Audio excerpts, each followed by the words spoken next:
open that up for you. Good. I'm going to give a little intro. Tonight, we are honored to have the junior ROTC from Glenwood Springs High School opening the meeting for us and leading us in the Pledge of Allegiance.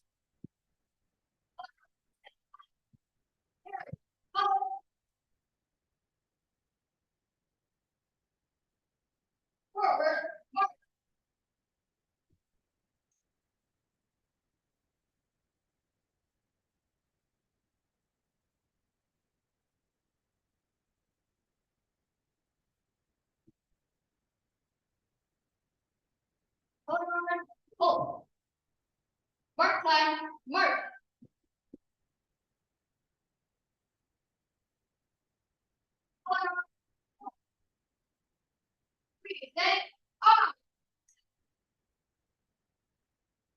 I pledge allegiance to the flag of the United States of America and to the republic for which it stands, one nation, under God, indivisible, with liberty and justice for all.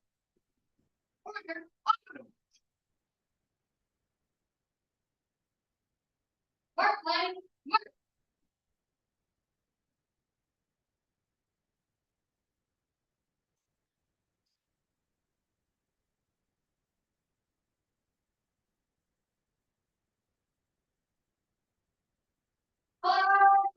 Oh.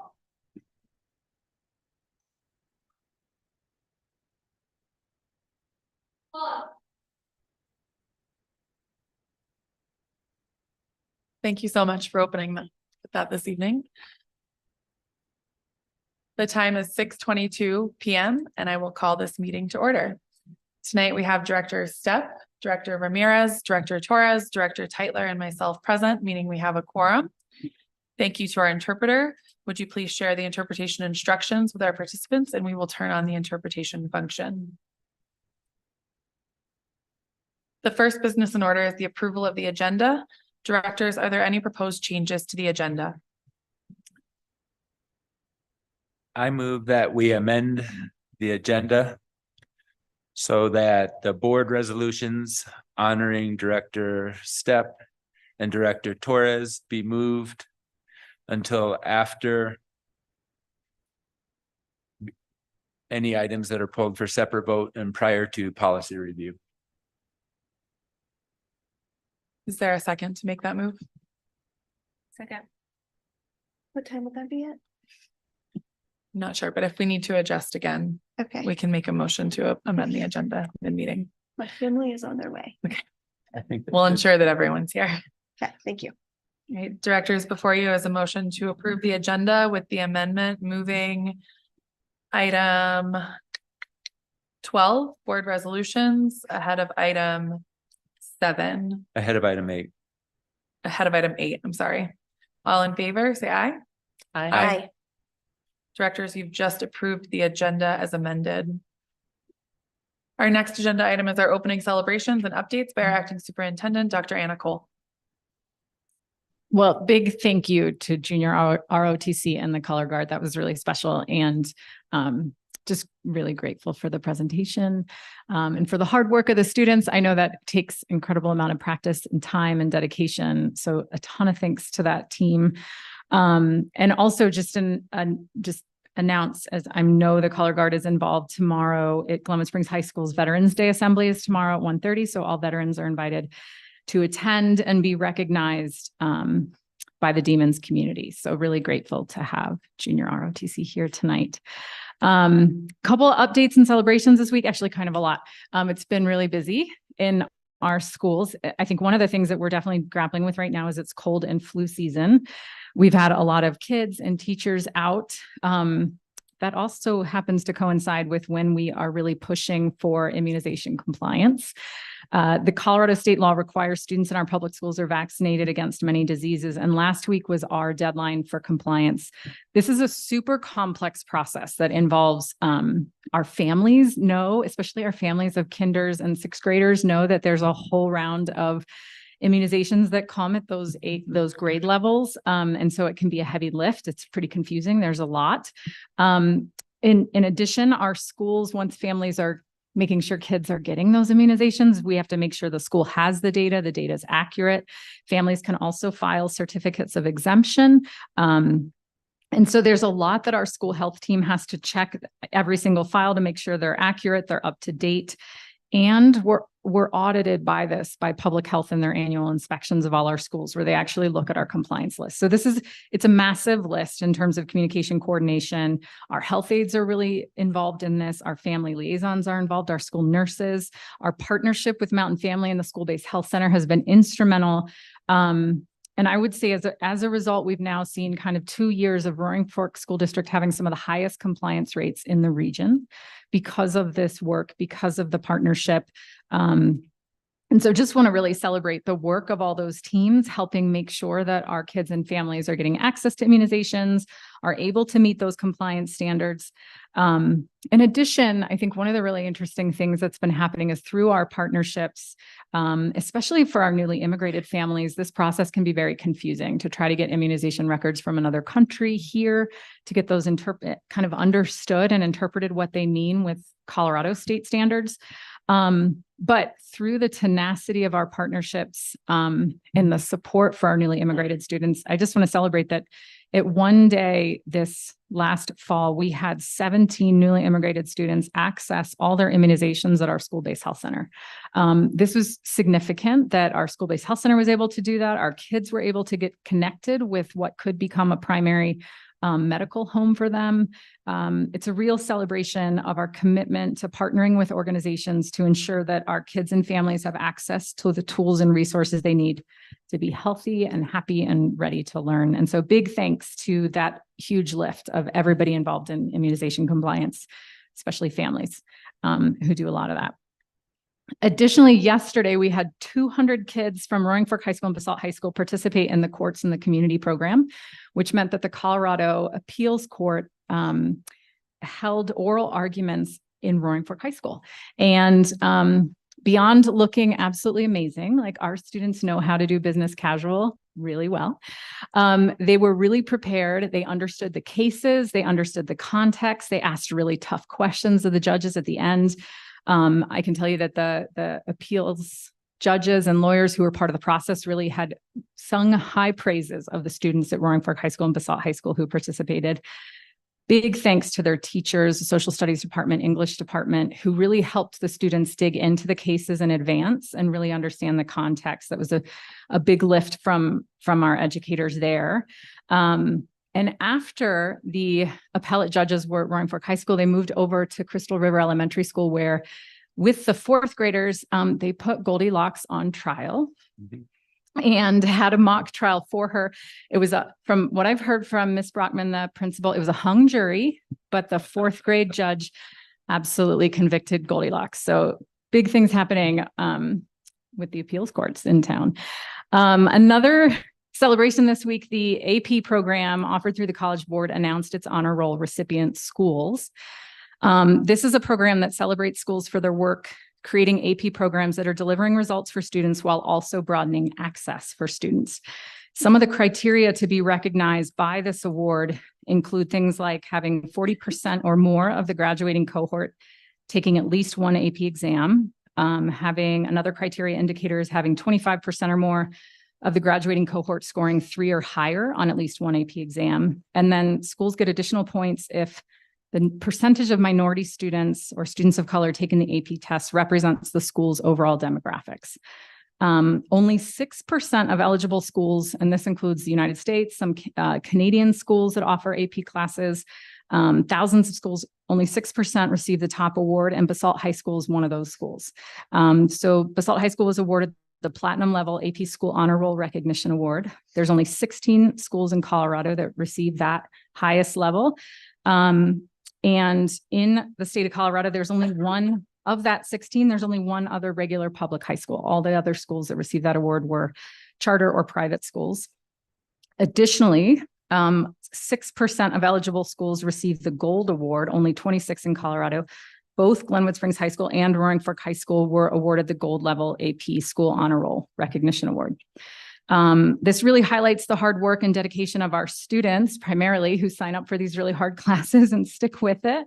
And their teachers, their counselors and administrators who encourage them to step up to the rigor of AP coursework and then support our students to make sure they're successful. We know we still have a long way to go to make sure that our AP classes reflect the diversity of our schools and of our student body. Right now, we know that our Latinx students are underrepresented in our AP classes. We're very aware of that. But this is recognition that we're taking steps in the right direction and making some progress in really positive ways. Friday this week, we don't have school for students. Our elementary and middle schools are wrapping up their trimester, which is a shift. And so those, our faculty at our elementary and middle schools will be using that day for really wrapping up doing grading, providing feedback through report cards and reporting. And this is a really important touch point and data sharing opportunity with families, these check-ins on how kids are doing. So that day is really dedicated to creating that reflective time for leaders. Our high school faculty will have professional development days tailored to the needs of their staff. And these days are really, really important. Our staff work very hard every day to provide warm and welcoming, engaging, rigorous instruction to make things like courts and the communities happen, to make sure that kids can run down the hall to get immunizations, to really have hundreds of conversations with kids about AP enrollment. Our staff are constantly taking their plans, they're adjusting them, they're being flexible, they're helping cross cover for colleagues who are out because they're sick. And they're having all these encouraging conversations with kids about, you know, stepping up and taking hard classes. And they have a lot on their plates. And so these days, like we're going to have on Friday, creating some professional time and space to step back and reflect and connect and plan are really critically important. So we're really looking forward to that. We're also counting down the days till Thanksgiving break. There's 7. And we're just so grateful in advance of Thanksgiving for our kids, staff, and families, just creating some pretty remarkable experiences and learning opportunities every day in our schools and right here in our board meetings, showing off what they're doing. So, thanks. Thank you. The next business in order is a presentation from Acting Superintendent Cole, Chief Park, and Chief Baumfuck.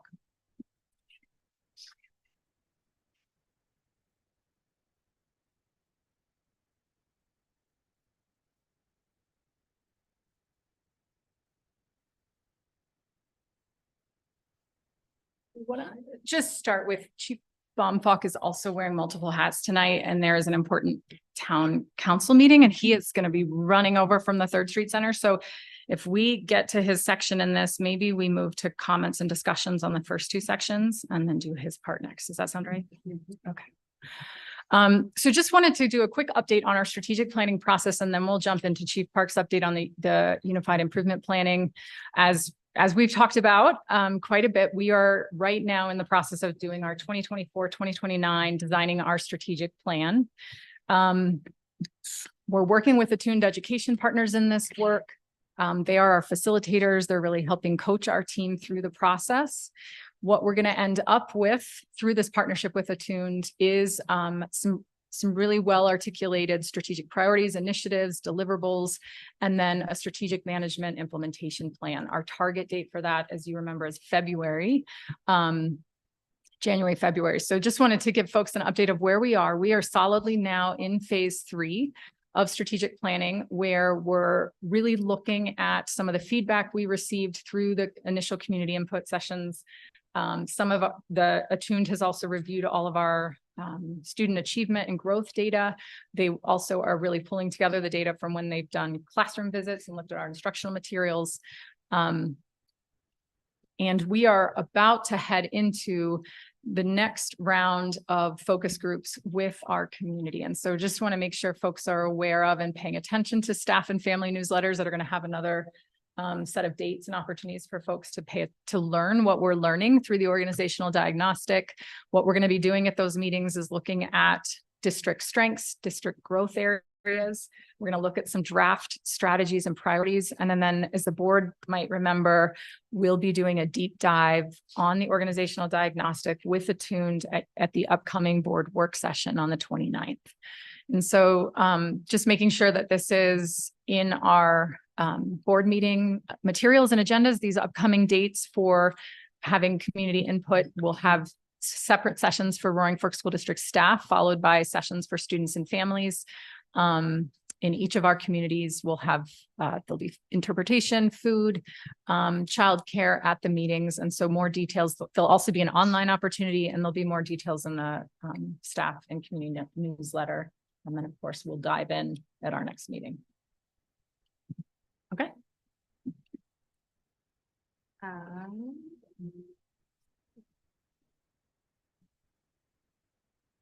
Great. I'm going to be presenting our update on our district's Unified Improvement Plan for this year. Just a little bit of context as a reminder, this is a process that every school in the state of Colorado engages in and submits to the state. And it's built off of the cycle of continuous improvement to improve student learning, and in specifically looking at the effectiveness of our systems. This came out of the Education Accountability Act of 2009. And so for each year since then, there has been an iteration of the improvement plan. This is really intended to have schools and districts create a single meaningful plan for stakeholders. We discussed this a little bit last year, but it's intended not to be replacing or very different from the strategic planning that schools do starting much earlier in the year. And the template itself is designed by CDE to meet a couple of things. One is, in theory, to help with the strategic planning at schools, but also to meet some federal requirements and program accountability requirements. And so one of the things that is new this year is that CDE is piloting some alternative templates for 2023. As a district, we were part of that pilot, not for every school in the district, but one school in the district did engage in that working group, as well as myself on behalf of the district to test out some template options. There is not a full-scale implementation yet. They're still in the process of getting feedback on that template, of which we had a lot. This is just a little bit of timeline. I actually thought this graphic, which was shared by CDE, was something helpful for stakeholders to see the actual timeline. One of the things that I think is a misconception is that the UIP being due in October for some folks feels like this is a thing that I'm doing fresh and new in October, when actually it's intended to build off of the planning that started back in February, March for the upcoming school year. So you can just see a little bit of the timing of when major assessments happen, how you're implementing the previous improvement plan, and then where that green section in the middle shows in the UIP process. And because it is aligned to a cycle of continuous improvement, it is aligned to when we, as a school district and as leaders, actually do start the priorities planning process for the upcoming year. And then you can see just some of the related moves that might happen in schools, and then some stakeholder engagement opportunities. This is really the full UIP draft is available on SchoolView, and we shared it with the board at a recent board update. But this graphic is just intended to show at a really high level what the identified priority performance challenges were, and that's in the left-hand column. And then a list of the root causes that are attached to each of the challenges and the major improvement strategies that are planned for each of those. This is also building off of the UIP from the previous year. Just as a practice, we reflect on where we have made some progress, where we've grown, and a number of actions that we took last year were in the spirit of a longer-term multi-year plan as part of our learning acceleration plan. You may remember just a few of the highlights. We adopted a high quality instructional materials in elementary math and social studies. We've been working on building out our internal data platform, because one of our theories is that we can have clean data, easy to use data, then we'll be able to respond to it better. We've increased the training opportunities for leaders and teachers on that platform. We've also been able to establish more consistency in some of our progress monitoring metrics. So we have assessments like NWEA. There's more cohesion in terms of the curricular assessments that are given. We piloted last year, virtually delivered high dosage tutoring in 3 of our schools, and 5 of our schools are continuing to leverage that this year as well. We added key staff at several schools, including our deans of culture, and we rounded out funding for CLDE coaches as part of the multi-year process.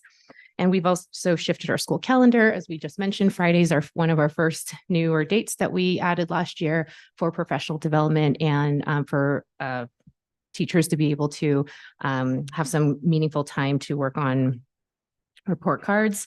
And we wanted to provide some additional opportunities for development. Those are just some of the things that major intentional changes we made. And we're just really grateful to our students, our teachers, our staff, our families, our leaders for engaging in that work, in that process, and iterating that together. So after we reflected on last year's plan, and we shared it just a couple board meetings ago, our current performance data. and the trend analysis. We've identified these major buckets of priority performance challenges. There's 4 of them. And the first one is student attendance. And the second one is growth and performance of our emerging bilingual students and our Hispanic students as we continue to disaggregate our data and make sure that we're keeping an eye on progress of our subgroups. Growth on access for our early elementary grades in particular. Overall, our access scores are a general highlight. There are a couple of grades where we have renewed focus on to make sure that they're supported as well. And then growth of our students with IEPs. Our major improvement strategies are listed on the right-hand side. Some of these may sound a little familiar because actually we intended last year with several of our strategies to make sure that we were thinking about this not as a one-shot silver bullet kind of thing, but actually intentional systems change. And so key one is ensuring access to and comprehension of and authentic engagement with grade level content for all students. And we called out specifically for emerging bilingual students and students with disabilities, as we saw when we're looking at the growth and achievement of those subgroups. That's one of the ones we wanted to target. And this is based on the theory of action that when we have high quality tier 1 instruction and access for all of our students in every class every day, that is going to be one of the highest levers to make some change. Our second one is to strengthen the quality of instruction in every classroom through leveraging the power of coaching as a key lever. We have developing our district-wide understanding, our leadership of, and our framework and support for MTSS. We started that process last year. We talked in the work session about how we have the irresponded positions this year to continue to codify that work.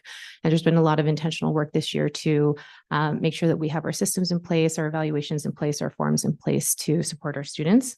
And then strengthening our school-wide plans to support our emerging bilingual students, particularly because we know that it can't just be an aside, but it actually needs to be embedded again in our tier 1 instruction. So at the end of this, we have some annual targets. These targets are clustered by the major improvement strategies. And so when we're thinking about the growth and performance of our emerging bilingual students and our Hispanic and Latino students, there's 3 main targets. This is not comprehensive of every single target. Schools have their targets as well. But as we're monitoring our data as a district, we do want to ensure that students are progressing to at least the next proficiency band. Last year, we talked about we're not expecting a student who is, quote, in a significantly below level to be at exemplary, but we do expect that they're making at least a year's worth of growth and ideally from one performance band to the next. And we set an achievement goal of having at least 70% on benchmark or higher by the end of the year. So there's both a growth and achievement goal there. We want to make sure that all of our students meet at least adequate year growth on CMAS. And in particular, we want to make sure that our growth that we're seeing doesn't have major disparities between our subgroups, but they're making comparable growth. And then the percentage of students who are meeting or exceeding grade level expectations on PSAT. We said it's a specific goal of at least 5 percentage points or better. Again, with no difference in the increase there. With the percent of students, what we took a look at is how much, what are the numbers of students who are in the particular performance bands and what would it mean if we increase it by a particular measurable amount. We do want to make sure that we are also meeting and exceeding the state percentages for each subgroup. You can see for our early elementary access growth, which is another one of the prioritized performance areas, there's specific grade levels that we look at overall, improving that 53 MGP cohort by 3 percentage points or more in all grades in all schools. So when we look across the board, that means a significant difference for our grades in schools, but in particular attention to 1st, 2nd, 5th, and 7th grades, because we recognize that as one where we want to make more growth happen. And then our LTEL, which is our long-term English learner students, and they're in program for longer than 8 years. When we look at our growth of students with IEPs, we set an ambitious growth goal for that subgroup as well, again, with the MGP points, and the MAPS is also known as the NWEA. That is a progress monitoring measure that our students take in 1st grade through 9th grade. Kindergarten is at the end of in the spring, and then an MGP of 50 or higher at each grade level, and specifically targeting our students with IEPs. And then we talked about this. Our ambitious goal for average daily attendance is 95% with consistent attendance across race and gender. So in terms of our next steps, we're continuing the work outlined in our action plan. This has been the result of many months of work and clarification. This is a living document as well. And so we do monitor it. We have the action plan that is attached to it and that is also accessible with the UIP. We're monitoring progress through our interim measures. We're about to have our winter window of NWA coming up as well. And then supporting schools with their action steps, many of which they're specific to the school, but actually are moving in a similar direction to identifying our growth and achievement goals across our subgroups.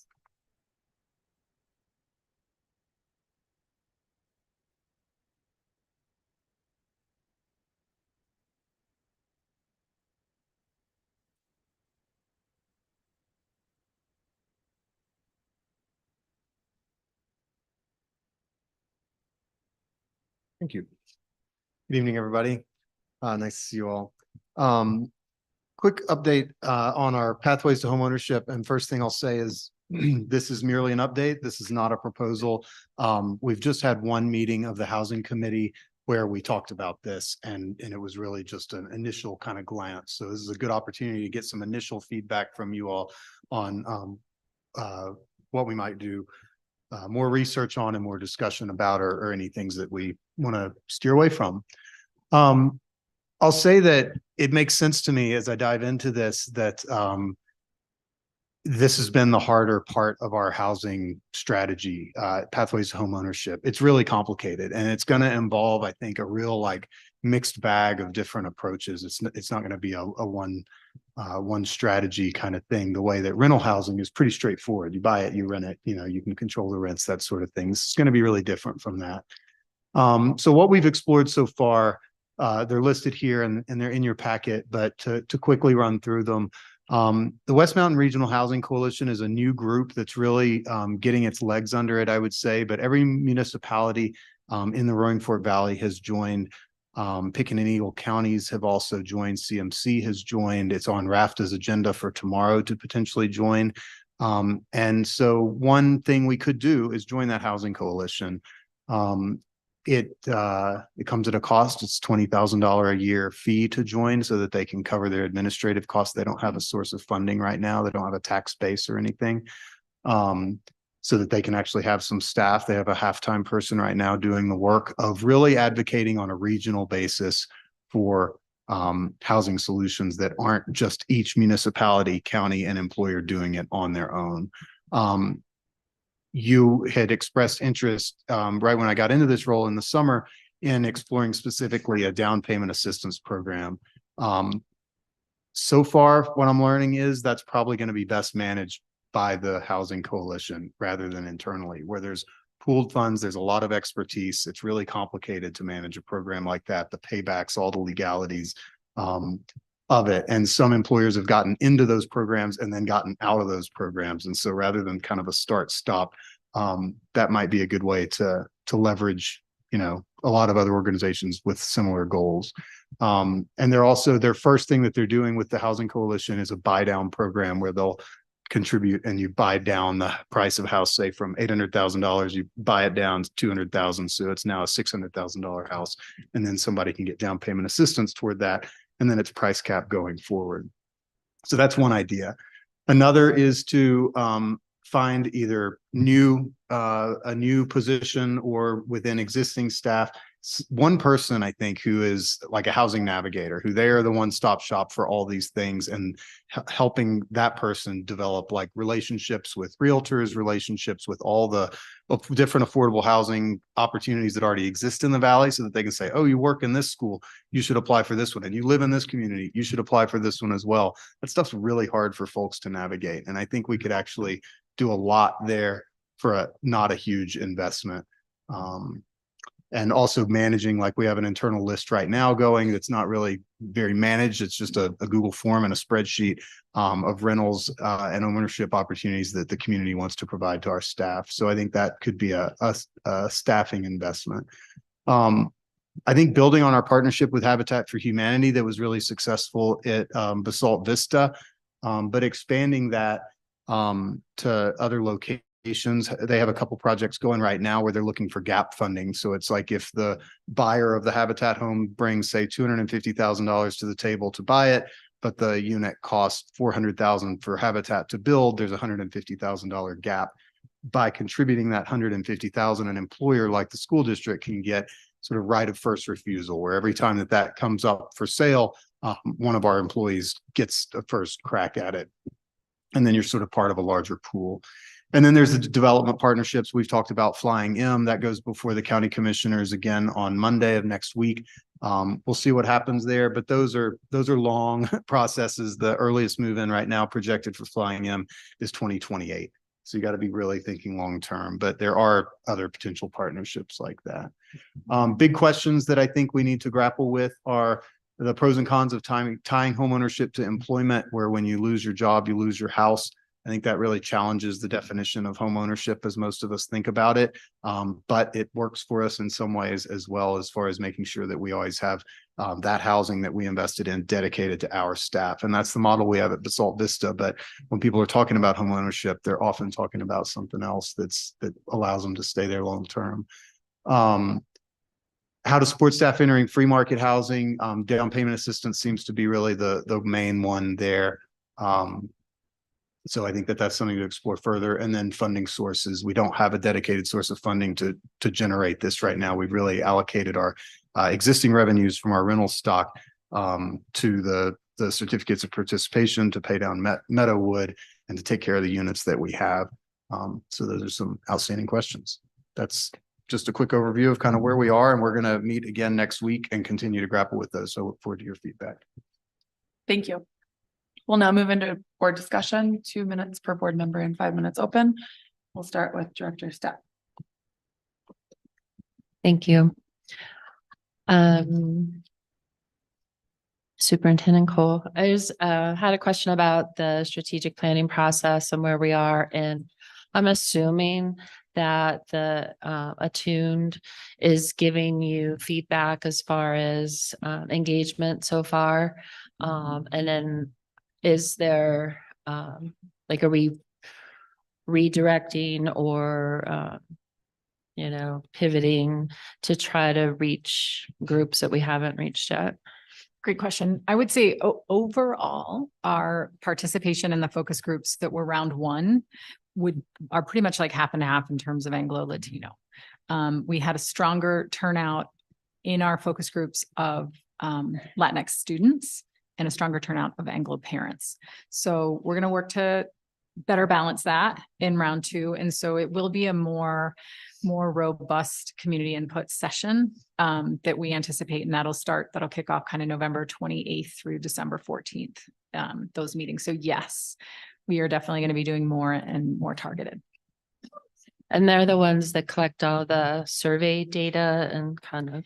You got it. We compile kind of run the meetings and they do the data analysis. Cool. Chief Park, thank you so much for all the information. That's a lot. I know one of the things we talked about in the past was, we do a lot of testing in April. And so it's kind of like too late in the year to do anything. So it sounds like this is more of a mid-year checkpoint, and how can we again pivot and put in some of these interventions sooner than that? And is that that's built into this plan? It is. There's a fall, winter, and spring checkpoint.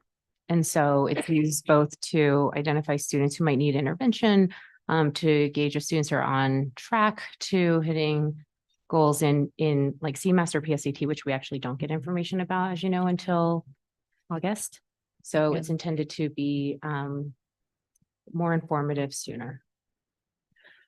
And again, I'm assuming that the new positions that we created this past year, do we have assessment plans built in to see if are those the right positions? Are they working? Like how are we evaluating those?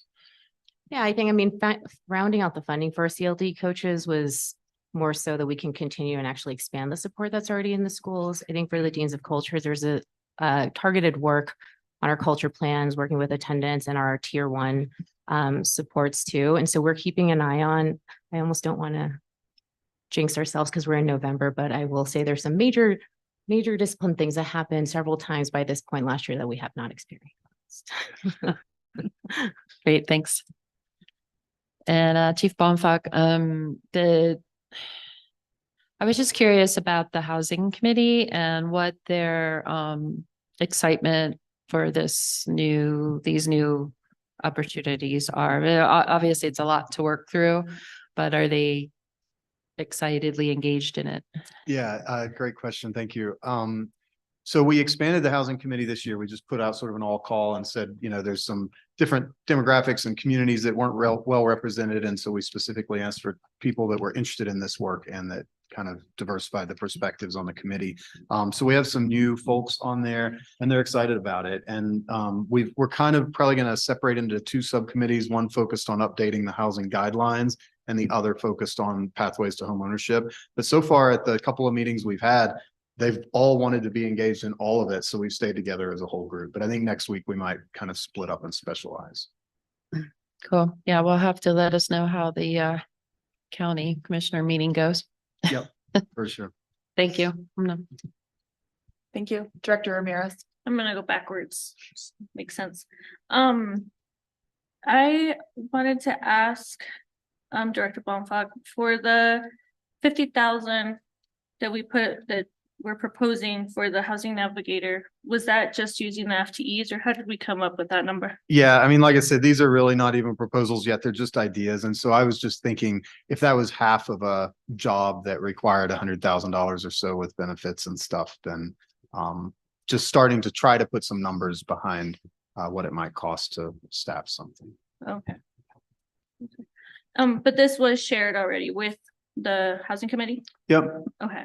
Yeah, I took the ideas. I mean, some of these came out of the superintendent housing task force that I participated in, and then just doing research and understanding what else is going on. There's not really an infinite list of things. So I just sort of cataloged. These seem to be the main things that I could think of. And I'm open to adding to the list. And for the housing coalition, I know you named obviously a few key players, but do you see this person, or do you see the housing navigator or yourself being the person that attends the housing coalition? Like, how would that work? Yeah, probably. I mean, we would need a representative. We would have a board seat if we join. That's part of what you get. And then you have a vote on what they do. So for most jurisdictions that have joined, they send a staff member, but some do send a board member. So like if one of you wanted to represent us there, you could, or I could, or if we have somebody like a housing navigator in future years, then they could. And I'm assuming the 20,000 also includes like a paid lobbyist or? Not at this point. I mean, right now they have one half-time staff member. That's all they've got. And then they're going after grants. They're trying to leverage funding and they're trying to put together as a first step, a buy down program, for the Valley. Okay. Thank you. Chief Park, I just wanted to make sure, for the prioritized performance challenges, there are 4, correct? Yes. Okay, just making sure.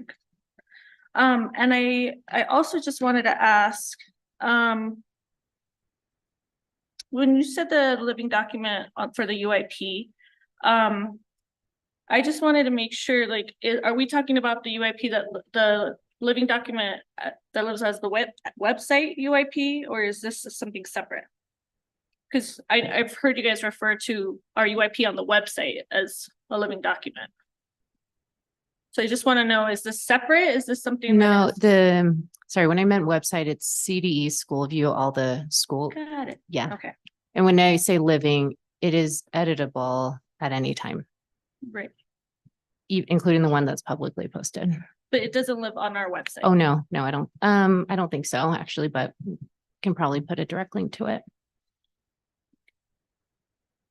Now I confused myself because I thought we had the UAP posted on our website, but I thought we did last year too. Really Yeah. last year. Let me look into that Yeah, to confirm before I say it is or isn't. Okay, thank you. Okay. And then one of the things on attendance that I thought about, we did obviously have this conversation during the work session, but I'm wondering if we are actually capturing the data on the attendance issues that we're finding. And I'm wondering if that exists anywhere, if you guys will be sharing that with us on what, Do you mean the most frequent reasons for absence? We do, we can capture the reasons and share them. They're coded in Infinite Campus in a particular way, and there's comments, and that's part of the work actually with schools and registrars to better understand what are the reasons underneath unexcused, because those have different interventions depending on what they are. Thank you. Director Torres.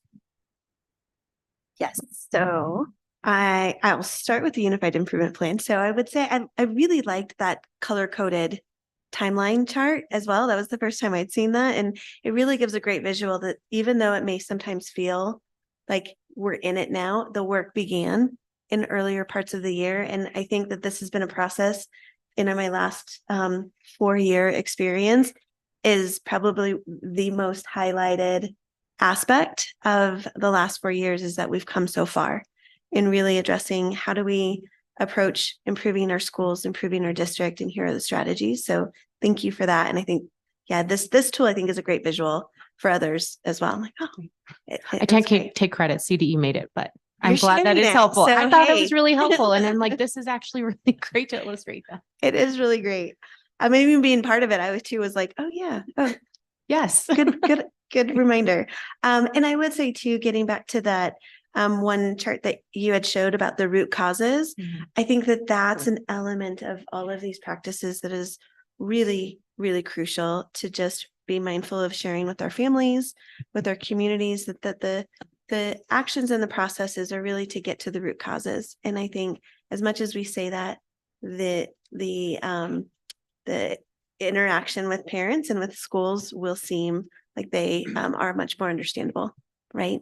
So thank you for that. I think that's an important focus area.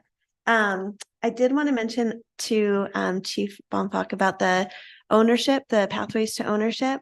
One of the things that really stood out, and Director Stepp stole my question because I was curious about membership and curious of how the feelings were, but I would speak to the tying to employment. The other thing that I don't want us to have happen is somebody feeling that they're stuck in a job that's maybe not the right fit for them because they don't want to move. And so just being mindful of that. So I have 1 second left. So thank you. Thank you. Can I respond to that really quick? Yeah. Just a model that Habitat is looking at is where they have Habitat has a lot of projects throughout the valley, and that let's say that the school district contributed that gap funding for 5 new units somewhere, and we got 5 people in, and then let's say one of those people left our employment but stayed in their home. Well, then we'd only have 4 people in housing, but we'd sort of paid for 5. So the next Habitat unit that comes up anywhere in all their pool of projects, we would get right of first refusal on that. So it's a way to release the tie to employment, but still maintain that we have a certain number available to our staff at all times. So I think that's a really interesting model. It's in its early stages, but Gail Schwartz came and presented to our housing committee, and we're in active discussions with them about that. So I think ideas like that might be worth exploring.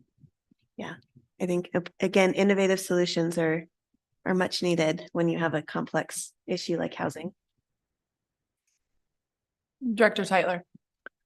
Thank you all for your presentations. My first question is for you, Chief Park. First of all, I want to say I appreciate the goals for growth and performance and the annual targets. I think those are great targets, and I think it's a great place for us to be shooting for. So thank you. My first question is about the major improvement strategies, and one of them that we've identified is ensure equitable access to Tier 1 instruction for all students. And my question is, how is this being done for newcomers, especially at the elementary level? Because if we're looking at equitable access, how is that access being achieved if language is a difficulty in the day to be able to achieve that access? Yeah, we have a couple of strategies. I think one is making sure that all of our teachers and schools are trained in just the general ELD, CLDE strategies that are used in the classroom. But as we know, when you have a brand new newcomer who might be new to the country and let alone new to the school district, we have to do additional pieces. We do have a newcomer welcoming protocol, and that's just specifically for ensuring that students have what they need in a reasonable time and have the initial assessments that are necessary to determine what are the level of supports that are needed. I would say that our teams are school teams do a ton of intentional work to support our newcomers that are coming and we are well aware that it is an ongoing, deeply challenging, unique issue when students are coming with not just as a newcomer, but could have experienced significantly interrupted formal education. And so that is something that we are continuing to work on, just better understanding what the challenges are. I think we have an idea of some of the common challenges or supports that folks would need when they come in. And then it's actually getting to know the family better, leveraging with our FRC to ensure that they have any of the social supports that they need. But in terms of instruction, it really is, part of it is a case-by-case basis, just better understanding what the strengths are of the student and where they're really struggling. I mean, we have students that came in the last 2 days from out of the country, may have experienced just 6 months of school before they came here ever, and nothing for a while. And so it is something I just will name as a unique challenge. Okay, and we'll be continuing to try to develop some, I think, especially for those early years where we know we're getting a vast amount of people entering kindergarten with very little language capabilities, and just making sure that they have something in place for them so their day isn't spent in incomprehensible input scenarios. And that's what I'm more asking for. Like, what do we have in place for those early elementary times? Yep. There are some newcomer groups that have a specific time. So they're not just spending time in a, mostly English class. It's been an intentional and ongoing challenge to make sure it's staffed and it's supported well for the staff member who's taking the newcomer groups. That is in concert with our ELD programming, but it is challenging when it's not like we have an entire class of 20 kids, right? Or fitting in neatly in each grade and can plan for it ahead of time. There's a range of kids who happen to be newcomers across certain grade levels. And so that is something in terms of the programming supports at schools that are either developed and are still being developed. And then we are also having conversations about what sort of district level supports do we need to start planning for and considering, especially if we want to make sure students are in a place where they are accessing comprehensible input in the classroom. How do we leverage our supports to scale and also ensure and support that students are able to build a sense of community within a particular school, which is hard to do if everything is centralized. So those are key questions we're grappling with. Great. So I imagine that'll just continue to be part of the tier 1 instruction, access to that tier 1 instruction. I think that's part of that. Yeah. But with more, I mean, because it's not just they're not just a kid that walks in, but it is something that is part of tier 1. Plus, we know that there's more that needs to happen for those students. Okay.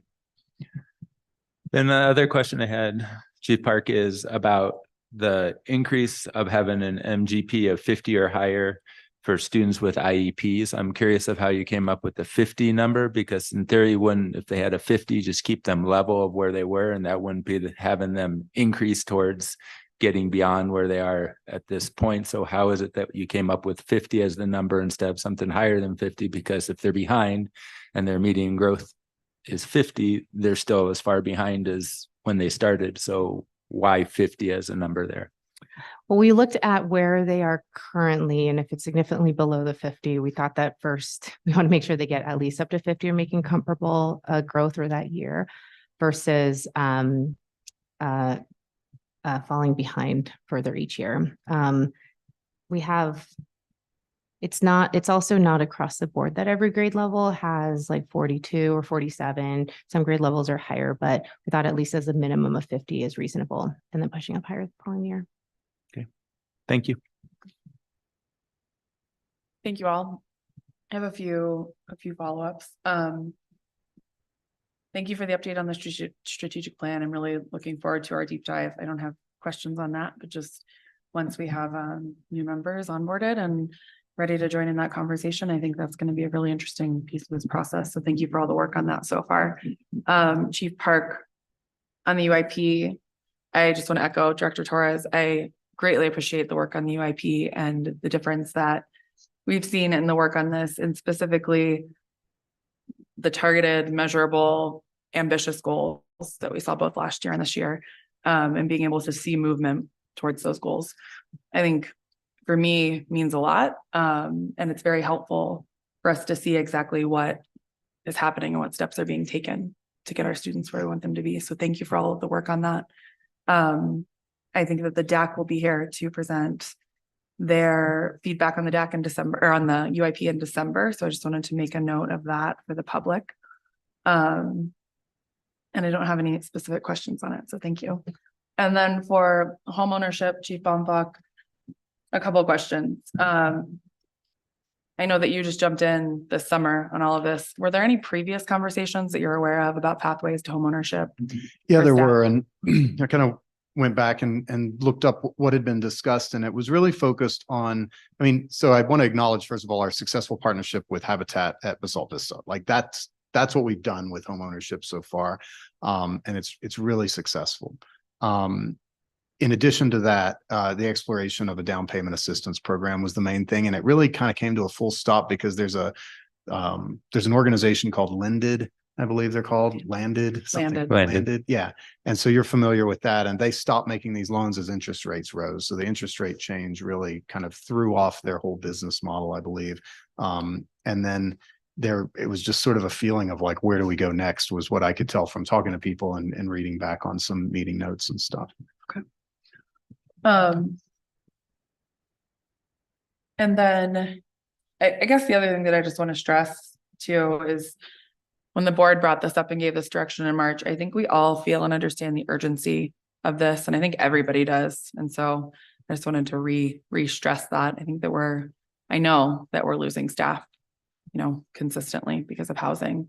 And I think that as board members, I would encourage everybody else that's sitting up here to also be reaching out to local government and doing the same thing, because I agree with what you all have said about having employment be tied or housing tied to employment. And as a board member, that does not sit well with me. So thank you.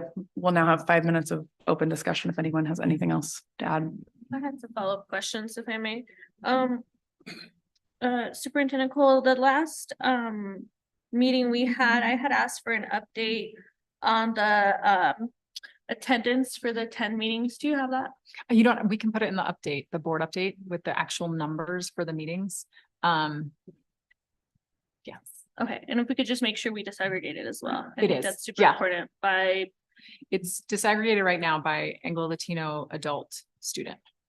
And can we do school like communities as well, or? We could totally do that. I mean, we can at least say what communities the meetings were in. Yeah, we can do that. Okay. For sure.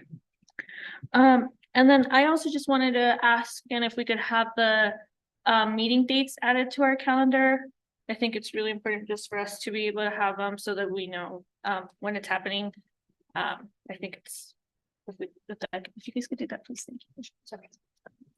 I'd like to follow up with that because in the board updates, I read that the Equity Advisory Committee had done an outstanding job of getting more participation. And I think that could be a great opportunity to maybe introduce the strategic planning meetings. I don't know if that's already taking place, but I imagine that if a parent who's attending a meeting for the first time saying, I want to be involved, and then they're like, oh yeah, check that box. I attended that meeting. And yet they're not aware that there's a different focus of a different meeting, maybe even in these various meetings, whether it's a school advisory committee, equity advisory committee, those meetings, the last maybe portion of them can say, hey, you could also be a part of this group that's planning for the strategic plan. Or if you can't attend 2 meetings because we recognize that's a large, commitment, what would you think, or what could be some feedback we could get? Because often we see that the same people are often involved in all of those meetings.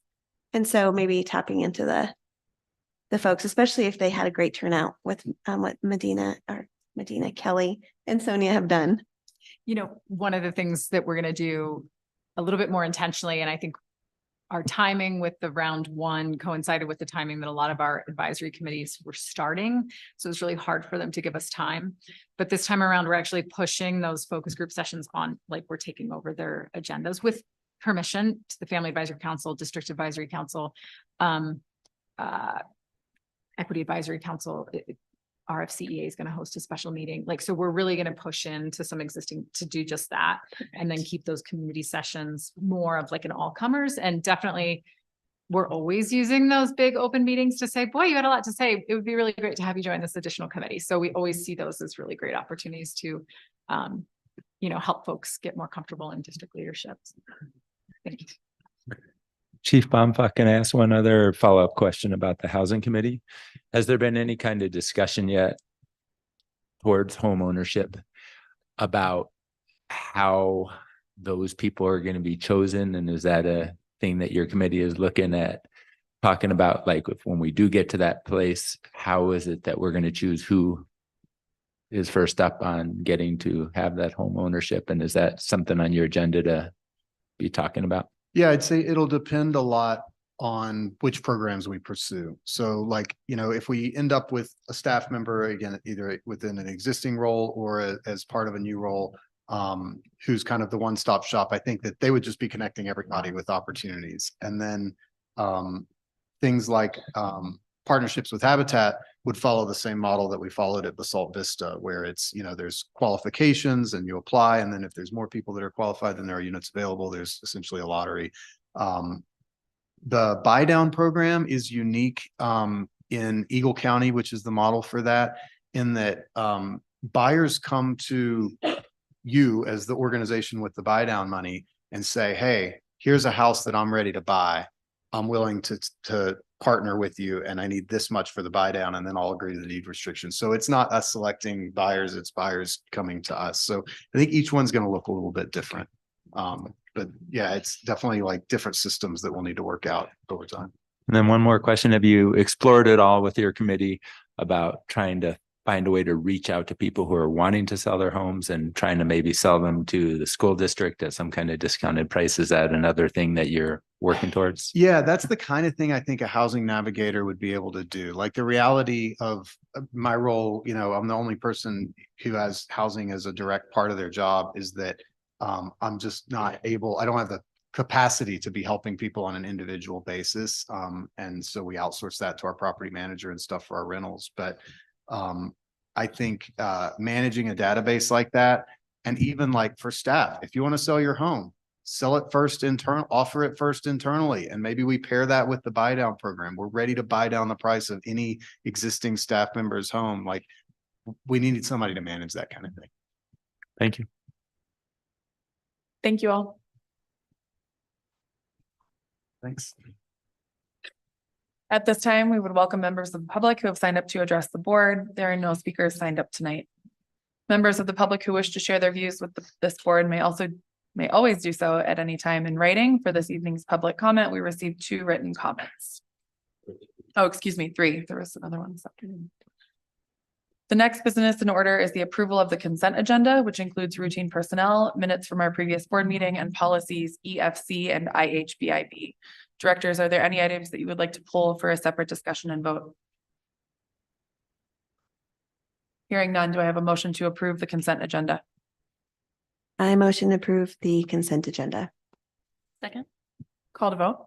Director Stepp, Aye. Director Ramirez, Aye. Director Kuhlenberg, Aye. Director Torres. Aye. Director Teitler. Aye. Directors, you've just approved the consent agenda. The next business in order is board resolutions honoring Director Maureen Stepp and Director Natalie Torres.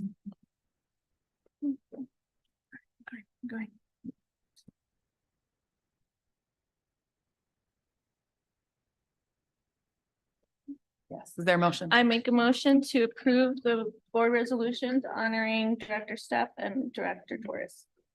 I second. We'll now have time for board discussion. We'll begin with Director Tyler. Well, just in addition to what we're going to say in the resolution, want to give such a thank you to the both of you for all of the time you've given to us and to the district and to the students, and especially that last part about the students. And both of you have done a great job in your time of keeping that at the forefront of what you've done. And so just thank you again for all your time and effort, and big heart. I'm gonna skip around a little, sorry. Director Ramirez. I know you guys have been gloating in my face that you guys are very excited, and I just want to thank you both for your leadership, for your commitment to serve our school district, to serve our students. Thank you to your families who are here tonight celebrating you and your service. It has been an honor to serve with both of you during these last 4 years. And I just appreciate so much that we've been able to accomplish so much together. Thank you. I'm gonna go next, and then I'm gonna give each of you an opportunity. Of course, I want to echo what both Kenny and Jasmine said. Thank you both so much for your service to the district, for the endless discussions and late evenings and phone calls, the support to me personally as I came on the board, especially Director Torres helping me navigate being in this role and supporting me throughout it. I can't thank you enough for that. And as Director Ramirez and Director Tyler said, both of you for your dedication to our students. It's really clear to me that for both of you, they have been the focus and they've been the guiding light that has continued to lead you to serve in this way through the tough times and the easier times. And thank you to both of your families for supporting you throughout this. So I will now give each of you an opportunity. Director Torres. Well, thank you so much. I would love to say 4 years went by fast, but it has, when we entered this role, I remember, I mean, there were folks that said, what exactly does the school board do? I can't imagine anybody asking that question anymore, as there are Saturday Night Live skits about it. There's, you know, constant news about school boards, but I can say, even though it didn't look quite the same when we came in, it has been a really amazing experience to be a part of something that impacts our community as deeply as our school district does. And I am really proud that we've had a chance to be a part of it. Yes, the ups and the downs and the easy parts and the hard parts. I don't know if there were any easy parts, but I would say there's always been smiling faces, supportive, kind words that really helped us get through the hardest times. And even if it was, not sure I could do this one more day, and somebody saying, you got this, we'll do it together. That made a world of difference. And again, thank you to our families who oftentimes were saying, how much longer are you doing this? And also, you got this, I support you, and we'll do it together. So thank you so much. Thank you. Director Stepp. Yeah, a lot of people are asking me today, like, you know, why are you smiling so much? But you know, I did. It's like, it's kind of bittersweet because I think we've done a lot of good work, and it's really great to see the progress the district has made. And I'm looking forward to continuing the work that I can do as not being a board member, but still providing those opportunities for students and keeping that student success at the forefront. It was an honor working with all of you, and I wish you all the best of luck. And I'm really proud of the work that you've done in trying to prepare the new board members to hit the ground running like we all had to do. Hopefully there's not another pandemic that they have to deal with, but they will have to deal with a new superintendent search. So they will hit the ground running. But I think with the three of you still on the board, they've got some good role models to do. And the support of the whole executive team has been amazing. I've learned so much from all of you and appreciate and thanks to the family for always being there to feed us dinner when we get home at 11 o'clock at night. So,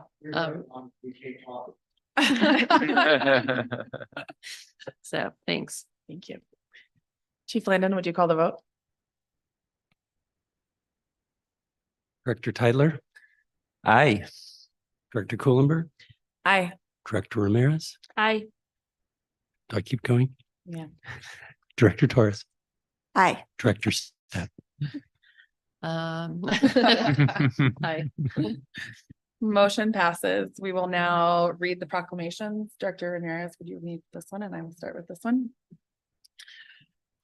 Roaring Fork Schools Board of Education resolution honoring Maureen Stepp.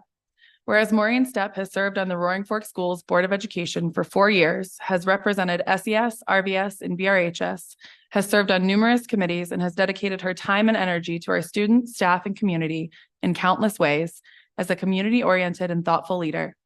Those who have worked closely with Maureen over the years speak about her networking skills and her ability to see the larger picture.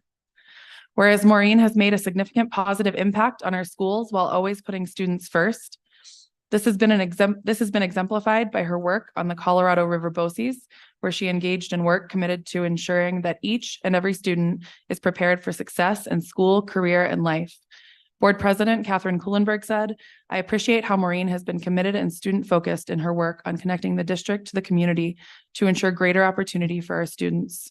Dr. Anna Cole, interim superintendent, added, "She is a firm advocate for the power of partnerships and cooperation to expand student access to programs and services. She has a keen understanding of how systems can drive student success and positive outcomes." Whereas Maureen has proven herself to be a leader and key voice in career and technical education, Chief Operating Officer Ben Baumfach praised her important role in this arena. Maureen has been instrumental in moving forward our career technical education programming, wearing multiple hats representing CMC, RFSD, and BOCES, all in the service of expanding opportunities for students.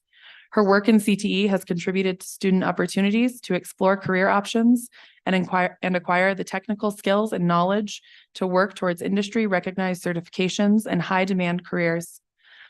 Ben Baumfach continued, "Maureen's vision and drive have helped us get started on the road to a robust CTE program, and we look forward to continuing this work with Maureen as our liaison to CMC. Thank you, Maureen, for all that you have done to move us forward in this important work." Whereas Maureen provided steadfast leadership during the pandemic while facing unprecedented challenges. In the words of Dr. Anna Cole, Maureen helped us thrive during a particularly difficult time. Maureen stayed grounded, human, kind, and focused on student safety and well-being, despite enduring intense and often personal attacks. Maureen was a steady hand and a reasonable voice that helped keep the board focused and resilient to the challenges of the time.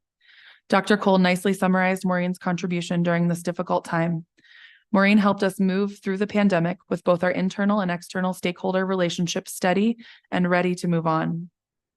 Whereas Maureen has demonstrated a commitment to building partnerships and relationships within the community. Fellow board member Kenny Tytler commented, "Maureen has the unique ability to make connections beyond the moment in time and is able to see how decisions will impact students into the future. She has such a wealth of knowledge on the working relationship between the school, CMC, town governments, and the people who benefit from these collaborations. Maureen has the ability to see how partnerships can drive student success and positive outcomes. We will miss her continued push to collaborate with our community institutions in an effort to better support students. Now, therefore, be it proclaimed that on November 8th, 2023, the Roaring Fork Schools Board of Education publicly affirms our appreciation and gratitude to Maureen Stepp."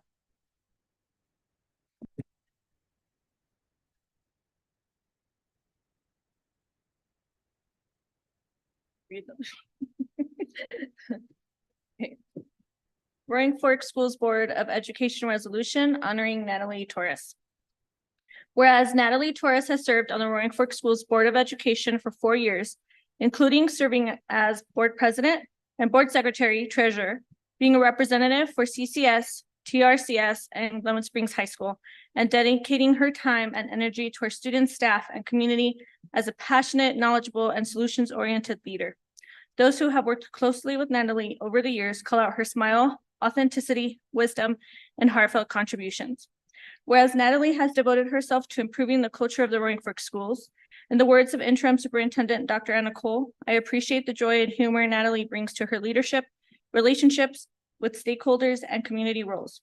She cares deeply about the lived experience of our students and staff and works hard to keep our organizational systems open, accessible, and heartfelt. We will miss her warmth, commitment to students, and firm belief that our district can and will meet our goals of educational equity and student success. Thank you, Natalie, for carrying yourself in a positive light. You set a great example for others to follow. Whereas Natalie has demonstrated a strong work ethic and a willingness to be a part of many important district committees. Natalie has been a part of the Mountain Voices Project, the Education Opportunity Fund, Health Benefits Exploration, and the Roaring Fork Schools Foundation, just to name a few. Board member Kenny Tytler commented upon the role that Natalie has played on these boards. Natalie has had such an amazing impact on the programming that the Roaring Fork School District offers, that in turn has had a direct impact on the lives of many students. Natalie has been instrumental in providing leadership, building rapport, and strengthening community within and between institutions. Begonia Platt, Chief of Human Resources, added, Natalie's involvement in the health benefits exploration always had the well-being of the staff first and foremost. Her thoughtful inquiries elevated the conversations held and the work of the involved parties to the next level. Thank you, Natalie, for your guidance. Whereas Natalie provided steadfast leadership during the pandemic while facing unprecedented challenges. In the words of Dr. Anna Cole, Natalie survived and helped us thrive during a particularly difficult time. The COVID pandemic and our largest county's hands-off approach to regulations meant that local jurisdictions like our school district became contested territory for public health, politics, and cultural battles. Natalie consistently brought our teams back to being reasonable, collaborative, and student-centered. Natalie stayed focused on the well-being of the students and worked to create a safe, comfortable place within our district for all staff and students. Whereas Natalie proved herself to be a thoughtful listener and advocate who worked to create unity and agreement with those around her. Board President Catherine Kohlenberg said, I appreciate how Natalie was a consistent, steady, and reasoned voice while navigating the superintendent hiring process last year and throughout so many other projects. Her grounding presence and ability to calmly articulate her position were incredible asset to this board. Thank you, Natalie, for working towards compromise where everyone feels like their voice has been heard. Now, therefore, be it proclaimed that on November 8th, 2023, the Roaring Fork Schools Board of Education publicly affirms our appreciation and gratitude to Natalie Torres.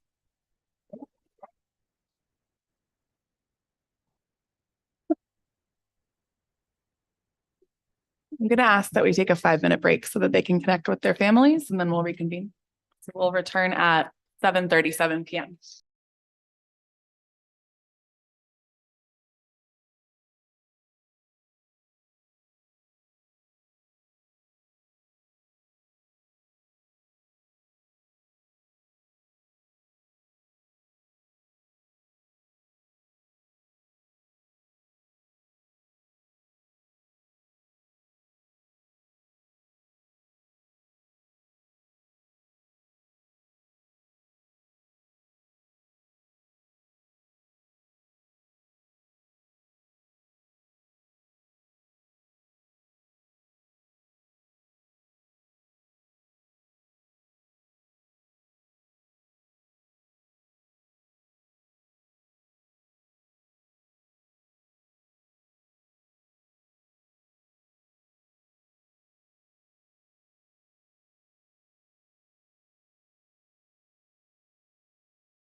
9 PM. We're returning from a break.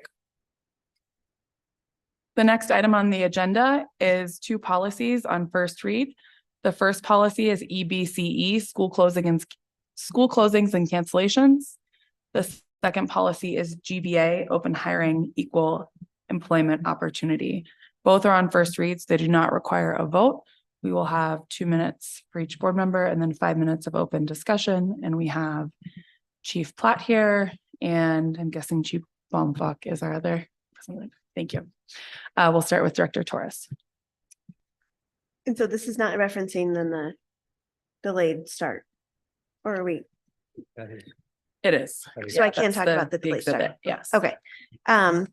So this, when I saw this on the agenda, I was incredibly excited because I know that that was an area of a lot of folks mentioning our weather in the mornings seems, okay, this is obviously a school closure day. And then by the afternoon, the kids are outside, sunny weather, roads are dry. So I think that this is just such a timely delayed start, which is very consistent with what other school districts are following.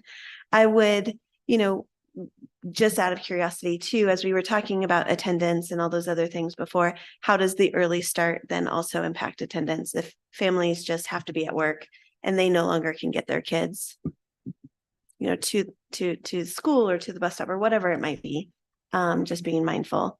But I am 100% ecstatic about this delayed start policy. That's it. Excellent. Director Tytler. The only comment I would have is that and I'm sure it's something that will be done, making sure the schools have some kind of protocol in place to make sure that they're notifying parents in a way that will allow them to understand this new policy. Thank you. Director Stepp.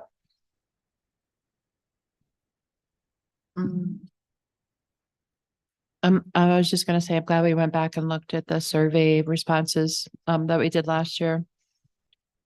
So I think it makes sense for the safety of students. So I don't have any questions. Thank you. Director Ramirez. No questions. Thank you. Thank you. I also support us moving towards a delayed start. I think it was wise that we didn't try to push it last year and took the time to really digest the survey responses. As per policy EBCE, I know there's a note that we have that sentence that's not included in CASB in there. And I think that we should keep that, being a rural, very geographically diverse and sometimes difficult road wise area. If it doesn't feel safe, people shouldn't be on the roads. As to policy GBA, I don't think I have any questions. I'm glad that we're going to get this one on the books and get in compliance. So thank you for the work on that and getting it before us. We'll now have 5 minutes of open discussion. If anyone has anything to add on policies EBCE or GBA or the exhibit, the delay start exhibit. I would just add that I shared a very similar sentiment to Director Tytler during our policy committee on EBCE in regards to notification for families. I think obviously just in general, we've had these conversations come up before on how we notify families when buses are not coming. And so I think that, as much time as possible as we can provide families is going to be crucial for this to actually be an effective tool for us. But thank you guys for the work on this. Any other comments? Thank you both.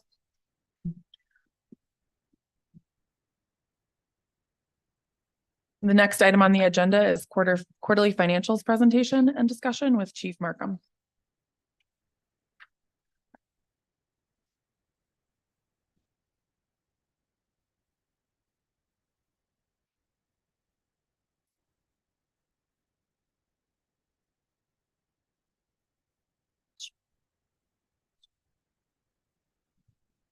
All right. I'm here tonight to present the quarterly financial statements for the first quarter of the fiscal year 24 financial year. So we'll start with general fund revenues. Year to date through September 30th, we collected $10.44 million in revenue. It's $242,000 more than the same period last year. You're going to see our revenues skewed more towards the second half as state funding shifts to, or as funding for the program shifts locally away from state. The state will be even throughout the year. That portion is going down because the local amount is increasing. We also saw a local revenue increase from interest we're earning on our cash invested. As everyone knows, interest rates are at their highest in maybe 20 years, and we are reaping the benefit of that.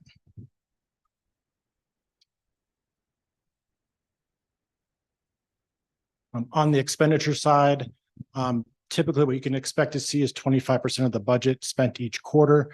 We're a little different in that we do retroactive raises for certified staff. And so it tends to be skewed slightly towards the second half of the year, but we still use that 25% as kind of a benchmark each quarter. Expenditures in that first quarter were $17.9 million, about 22%. So again, that's a little bit less. We'll expect that to be higher in the third or fourth quarters when those raises go through. The instructional staff support line item had an increased run rate. Upfront one-time expenditures for things like annual assessments, communication subscriptions, and new teacher orientation stipends occur in the first part of the year. One-time expenses. We expect that to even out through the rest of the year. And then same on the school administration side, upfront expenses for subscriptions for technology and professional development push those expenses a little bit higher than that 25% benchmark. Moving on to the insurance reserve fund, revenues are always equal to expenditures. The general fund covers whatever the insurance fund needs to spend to cover insurance costs. Q1 was higher when we're looking at the same period from last year to this year. Worker compensation when the premiums are up about $15,000. The deductibles, I actually have an update on that because that number didn't sit right with me. We're actually $17,000 under. There is a miscoded expenditure between premiums and deductibles for workers' compensation. So that's actually a more comfortable number. I know the last bullet point on this slide says that's something we need to watch, but that's been rectified. So we're currently running at about 15% total used of our deductible budget for the year, not 60%. The food service fund, as everyone here knows, big changes this year with the Healthy School Meals for All, really a game changer for students and for the program from a financial perspective. On the revenues, all the reimbursement revenue was budgeted as federal. We just weren't quite sure how that would start to flow in. So when we bring an amended budget in January, we'll reclassify what we think will actually collect state versus federal. So right now it looks like there's a mismatch. The actual reimbursements have been coming in. They've been coming in pretty strong. When you exclude the allocation from the budget, like from the general fund, revenue came in just 5% under budget, $24,000, which is pretty good. And then food costs have been less than budgeted as using that 25% quarter-over-quarter run rate. A bonus, supply chain assistance funds have been coming in small doses, anywhere between I think $2,000 and $10,000. And then we got an early October email saying you've been awarded $114,000. So that'll be another stream of revenue to help the expenditures in that fund.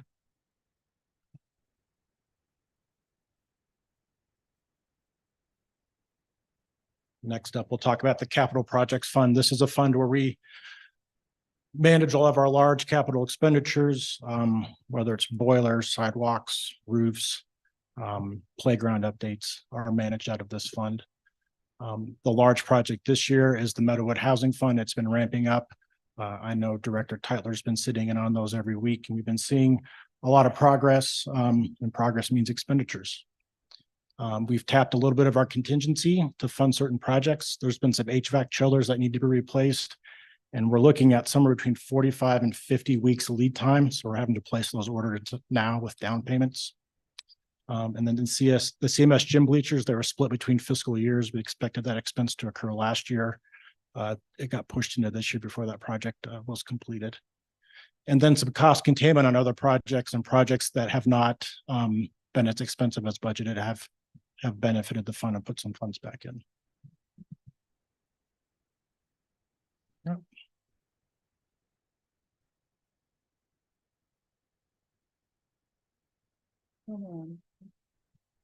We'll start with Director Ramirez.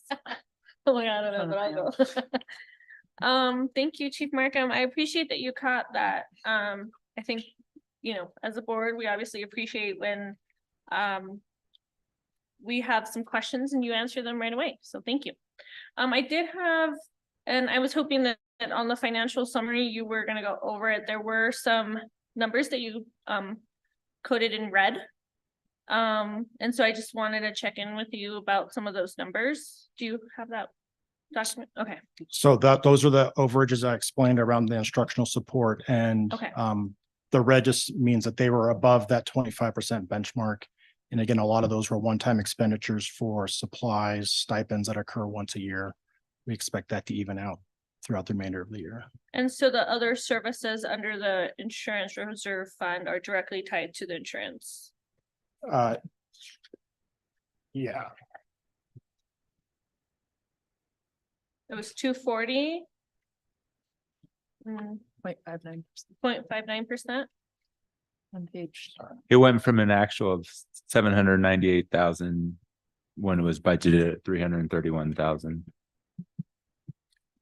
yeah, so we pay all of our property and liability up front. So that's, you know, the largest expenditure out of that. And so that won't be a recurring expense. It's one time. It occurs in the first quarter of the year. That's one that's also probably not super meaningful to do a quarter, a 25% look quarter over quarter, because from here on out, we'll be way under budget, or we should be. Thank you. Director Torres. Well, the benefit of not going first, that was my question. So thank you for the clarification. And I do want to say thank you for all of the work on making this so much easier to understand and all the training that you provided. It only took me 4 years to feel like I completely get it, but I can say that I've gotten there thanks to your help. Well, if you ever want to call and catch up over this, like feel free. You would be the that first. 70 or 80 page Yeah. budget Yeah. just for fun. So thank you. Can you proofread? That's right. Director Tyler. I had a couple questions. Thank you. On the one that says other financing uses transfers out. Can you explain what transfers out is? Is that for paying towards Meadowwood? And I'm curious of why the budget shows that there was a $5 million budgeted for transferring out and we only used 3 million of it basically. So the transfers out are what we transferred to other funds, insurance reserve, capital projects, food service, and we just haven't spent, again, as that spending is uneven, that's what we'll, so hopefully we catch up over the course of the year. Or if we don't, that's money we save. Okay. Yeah. And then in the expenditures by program in the instructional services, it said that the actual was just over $11 million when we had budgeted just over $13 million. Why is that $2 million less for instructional services? I'd have to look at that, but a lot of what's instructional, not a lot of it, but some of what's instructional services is carryover for supplies year over year, like for curricular purchases. And so that won't get spent like a salary would, 25% every quarter. That's likely what the underspend is there. And so in theory, that's $2 million that will be going towards our general surplus. Funds that would be held in the CAO's budget for curricular purchases in the future, either this year or future years. There's also funds held there. Each school's discretionary budget that carries over. You know, those were around, I think, $800,000 or $900,000 in the budget. So as those begin to get tapped, those that may shift spending patterns as well.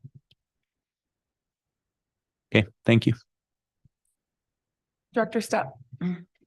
Thank you, Chief Markham. It seems from your report that there's no like red flags. Everything's pretty much, you know, there's some up, some down, but overall, we're in good shape. Yes, and I think, you know, a little bit better than we thought we'd be at this point in the year with interest rates being higher than we had budgeted by about 0.5 percentage point for on an annual basis. And then some revenue has come in a tick higher, such as for service revenues.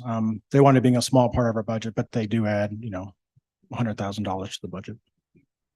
I was wondering on the revenue side, you have the state equalization is lower and the funding burden is shifting to local sources and revenue collections. So is that because of the the state funding is lower, and so more of our general fund revenues are coming from property taxes and mill levy. Like, or can you just explain a little bit more about like why is that shift happening? Yes, certainly. So that's referring to total program funding, and that funding is set by state legislature. So that's something we don't control in the aggregate.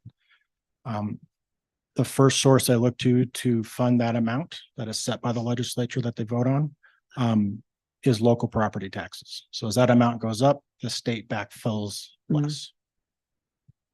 And so we're expecting it to go up because of increased property values. Yes, Okay. that's correct. And the state is expecting that as well. When the legislature budgets in the spring, when they're passing this, they're baking in, what do we think property values are going to do? What is each district going to mill next year to fund this? And they're baking that all in. So while we may see a large increase locally, there is an almost equal decrease from the state. So overall, we're not up a ton from local property taxes. We're not getting a huge windfall like That's some of correct. the stories out there. That's correct. Thank you. That's all. I don't have anything further, just echoing Director Torres. Thank you for always making this easy for us to digest and pointing out the discrepancies up front so that we have an explanation. All right. The next item on the agenda is action. Oh, sorry, we have 5 minutes of open discussion. Jumping ahead, jumping the gun. Are there any other comments? I did have Director one Tyler? follow-up question, Chief Markham. So the amount that is collected locally through our mills, am I right remembering and understanding that the state is sort of setting those mills for us, or do we have controls over what those mills are? We have multiple mills.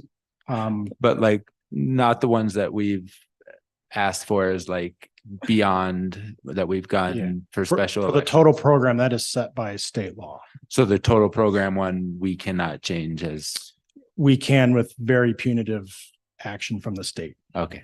Yeah. That's my question. Yeah. Thank you. I think the question a lot of people are asking, why don't we just mill the same dollar amount we did last year? Well, the state has already reduced their funding by $13 million. So if we reduced ours further, it's adding to that $13 million. So we wind up being significantly short, somewhere in the $20 million range. I think a lot of us are hearing those comments right now. I believe you and Dr. Cole are gonna Yeah. co-author a piece, which I think will be helpful for the public to understand, because as we know, school finance is a beast, and it's not as Yeah. clean and simple as property values are increasing, so we're seeing a windfall. Many of our mills are fixed dollar, so that the property values go up, the percentage that we mill goes down. We will collect the same dollar amount. The Right. ones we control are like that. The ones that are fixed by the state, we don't have any control over. Chief Markham, I wonder if you wouldn't mind writing a opinion or column to either of our, He and Dr. Cole are co-authoring one, oh, cool. Yeah, that was Sorry. in the Friday update. Yeah. Awesome. so hopefully that will help to ease some of the confusion and answer some questions that are swirling in the community. I'm hoping that you'll continue that your education of the new board members on school financing and how it all, because those work sessions that you had, like, you did revenues one time and then you did, that was really helpful. And Yep. coming in new without knowing anything about public financing it's a huge learning curve. Yeah, certainly. Any other questions, comments? Thank you, Chief Markham. Now, the next item on the agenda is action on the proclamation honoring Native American Heritage Month, which started on November 1st. Do I have a motion? I make a motion to approve our proclamation honoring Native American Heritage Month. Is there a second? A second. We have time for board discussion if anyone has anything to add on this, and we'll begin with Director Torres. I don't have anything to add other than I love the fact that we honor and we pay respect and above all else, do our very best to educate our community, our students, and those that really can use this to celebrate the history. And thank you for putting this on the forefront of what we're doing today. Director Tyler. Much the same as Director Torres. I just want to say I like the fact that we're acknowledging that our district falls within the original homeland of the Ute tribes and that we're recognizing that.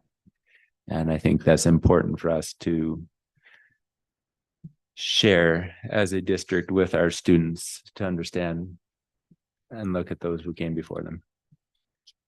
Director Stepp. I think this is a great step. I'm glad we're doing it. With being involved in other institutions that do land acknowledgements before important events, or I've also heard from the other side, like, yeah, that's nice, but you know, what else can you do? And so how can we incorporate more of the celebration and culture, and rather than just acknowledging and proclaiming, like, what else can we do? So just putting it out on the radar. And you said a great step, but not the greatest step that we've acknowledged today. But it's No, right. This one was better. thank you. Yes. No. I mean, it's a first step, right? But there's a lot more we can do. Thank you. Director Ramirez. I just, I'm really lucky to have had experience as a alumni, as a senior in high school, to have shared space in our schools with some of our graduates who are Native American. We have had custodians who are Native American. And I think it's always been so important in our valley to acknowledge that there were obviously those inhabitants of this valley that established life here long before it became Pecan and Garfield and Eagle County. And so I'm just really grateful to have faces to the acknowledgement of people who have provided not just their wisdom, but their talent, and have been a vital part of our district community. And so I'm very appreciative of our board continuing to honor important cultures and national months, and encouraging our staff to do the same. So thank you. And I'll just say, that echoing everything that all of you have said, and adding a thanks to Director Ramirez for putting this proclamation together, and really for pushing us as a board to start incorporating proclamations like this throughout the year, because even though it is just a proclamation, I do think they're important and they do have meaning, and hopefully they are a signal to everyone within the organization to recognize, support, and honor Native American Heritage Month. So we now have 5 minutes of open discussion. If anyone has anything to add. Seeing none, Chief Landon, will you call the vote? Director Stepp, Aye. Director Ramirez, Aye. Director Kuhlenberg, Aye. Director Torres, Aye. Director Tyler. Aye. Directors, you've just approved the Board of Education proclamation honoring Native American Heritage Month, which I will now read. Whereas the month of November is reserved as National Native American Heritage Month to pay tribute to the rich ancestry and traditions of Native Americans who were the original inhabitants of what is now known as the United States, we celebrate the culture, heritage, and countless sacrifices and contributions of the Native American community to our school district, our community, and our country. And whereas in educating the children in the Roaring Fork schools, it is appropriate that all children learn about, reflect upon, and cherish the contributions and sacrifices that Native Americans have made to our society and American government, law, public service, business, agriculture, commerce, education, the arts, science, and sports. And whereas the recognition of Native American Heritage Month is an opportune time to recognize that the entire Roaring Fork School District falls within the original homelands of the Ute tribes, and acknowledge the importance of understanding the history of this area, particularly with regard to the Ute people who were the first to inhabit it. Now, therefore, be it proclaimed that the Roaring Fork School District Governing Board acknowledges RFSD schools and properties are located on the unceded ancestral homeland of the Ute people, who are the original inhabitants of the Roaring Fork Valley. And furthermore, be it proclaimed that the Roaring Fork School District Governing Body hereby authorizes and encourages staff to build upon our relationship with the Ute people to plan and develop ways that we can teach our children and our community about the lives and accomplishments of local Indigenous people. And now, therefore, be it proclaimed that the Roaring Fork School Board of Directors do hereby proclaim November to be Native American Heritage Month in the Roaring Fork schools, and strongly encourage our staff and community to observe, recognize, and celebrate the culture, heritage, and contributions of Native Americans to our country, our state, our community, and our schools. Okay.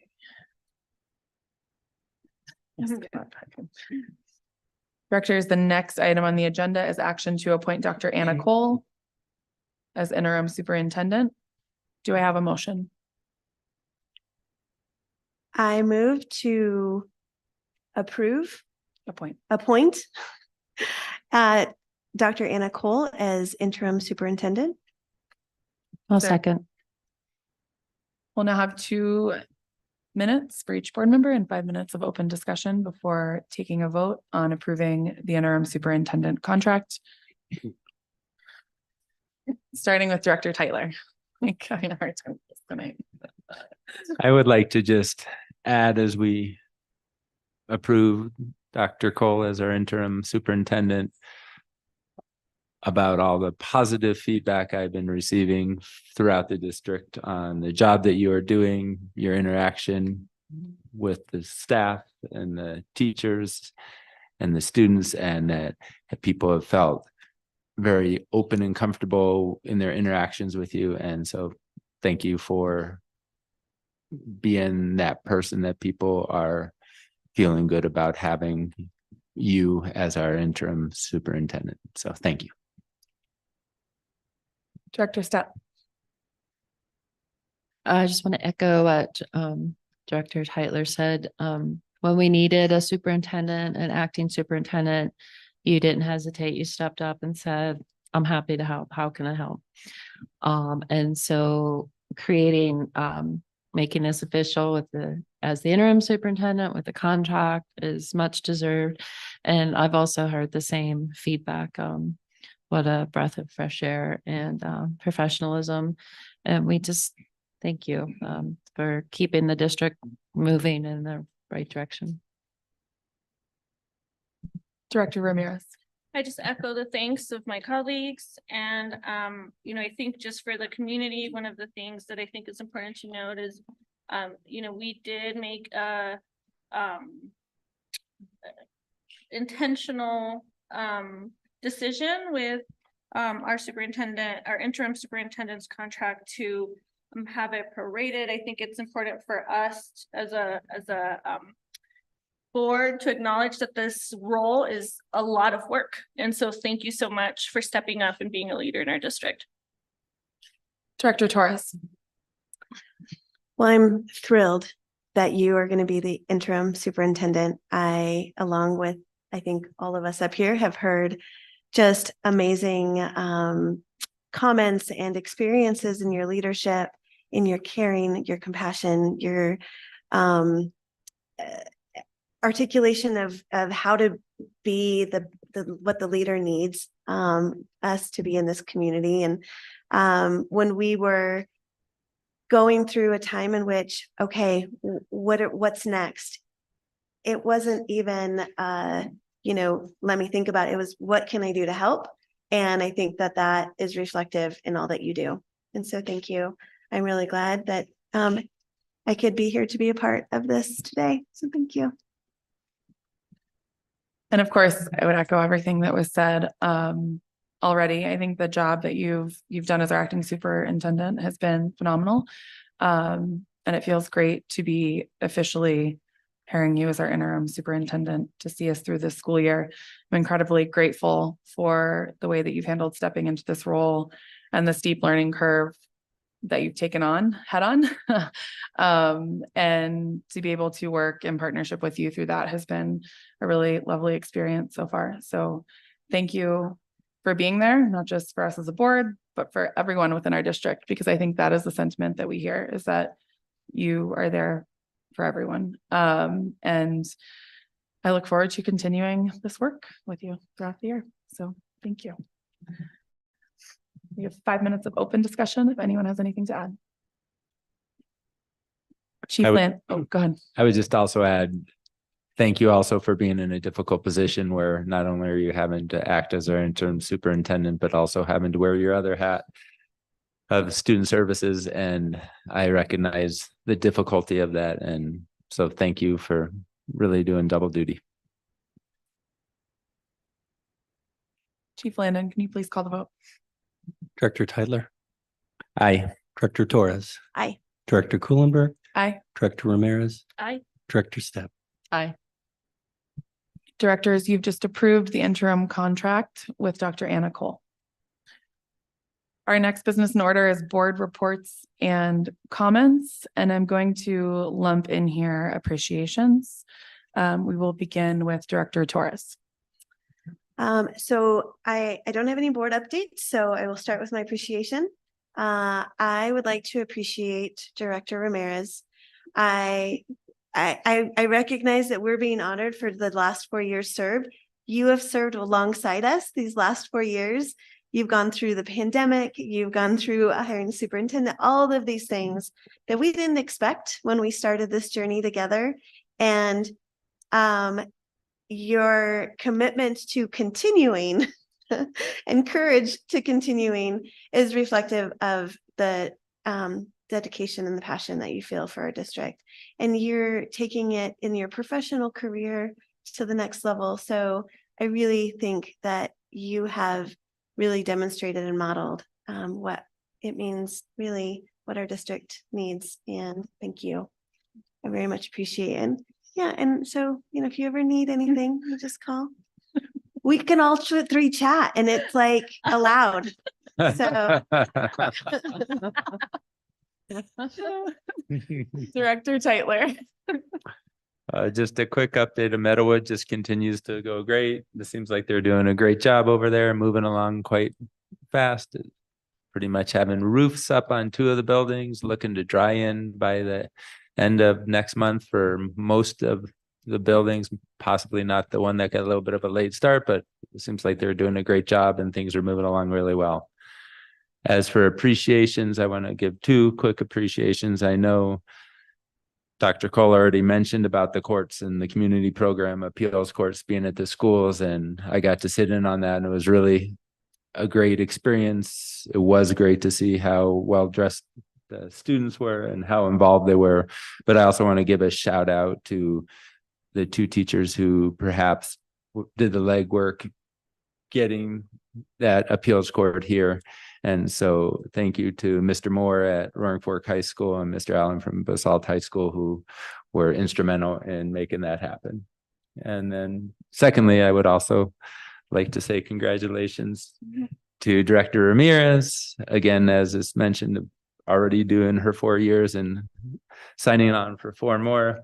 And it will be great to have that continuity over time that you will be able to provide, and the insight that you'll be able to provide by being in that continued position. And thank you for putting yourself out there. And also would like to compliment you on running, not on running unopposed, but the fact that being unopposed, you still really put yourself out there in the whole campaign aspect and had your town halls and really went out there and put yourself out there with the public. And you didn't just ride on your laurels, but really got involved. And so that goes a lot to show who you are as a person. So thank you for doing that for our district.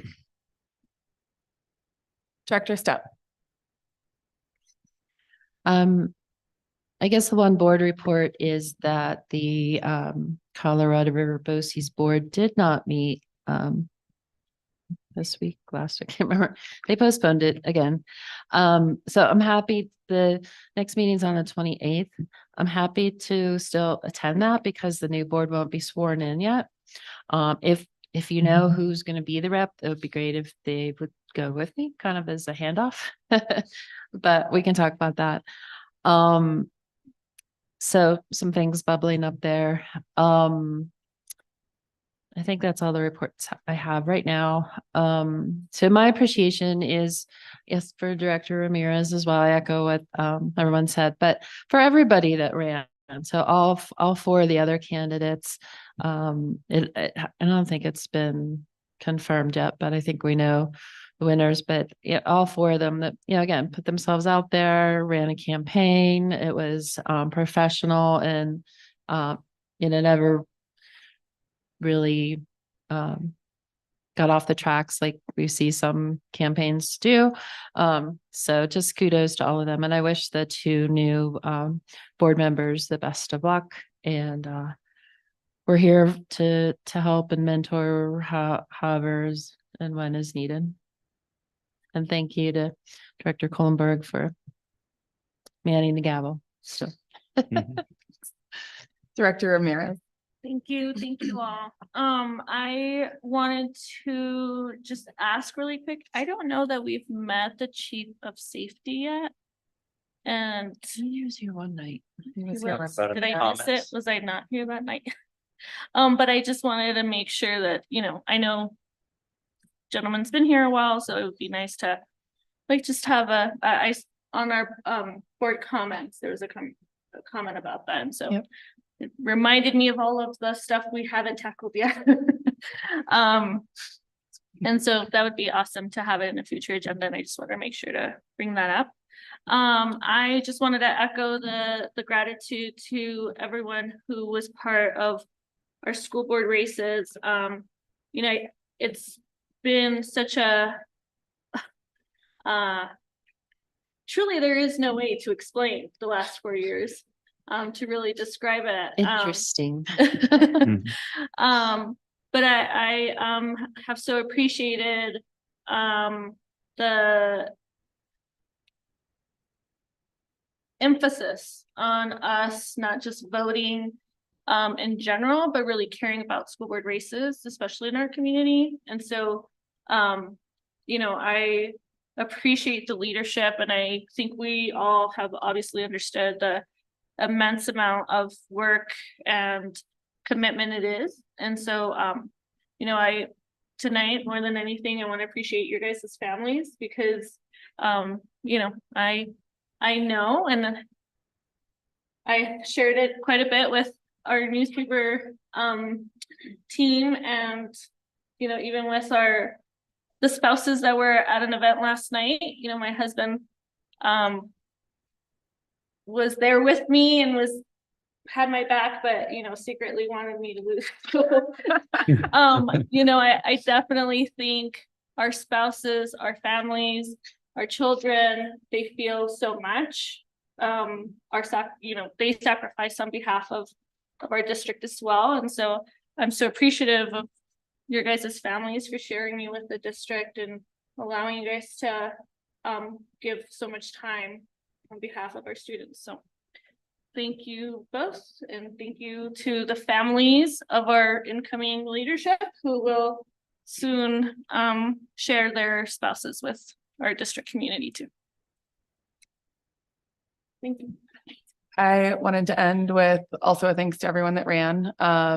Elections being yesterday, that's on the front of our minds, and everyone who voted and participated in this election cycle, because there wasn't too much on the ballot, but there still seemed to be a pretty okay turnout. But just wanted to, I feel like this whole evening we've been expressing appreciations, but wanted to cap it off with also an appreciation for Director Ramirez, who is still here for another 4 years with us after winning her election yesterday.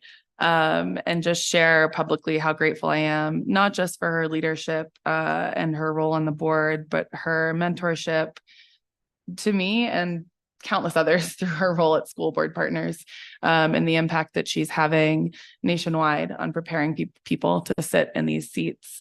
And the fact that she is willing to continue to sacrifice in that way and do that in her community is a testament to who she is and how much she values our system of education, her own education and upbringing, her community, and just the amazing person that she is. So wanted to cap it off with a special thanks. And I know you didn't get the resolution or flowers, but know that you're very much appreciated. We all love you dearly, and we're very grateful that you will continue to sit here with us for the you coming say- years. Can you promise he was gonna come back? Oh, he's gonna run it. Should I? too. Say it publicly. Okay, so the next item on our agenda is an executive session pursuant to CRS section 24-6 4024A concerning the potential purchase, acquisition, or lease of a home for a superintendent. And I'm going to make the motion just so that we get this right. So I move that the board move into executive session pursuant to CRS section 24-6 4024A concerning the potential purchase, acquisition, or lease of a home for superintendent housing, inviting Chief Markham and Chief Bonefock. Is there a second? Second. All in favor, please say aye. Aye. The time is 8:20 PM and the board will now move into executive session.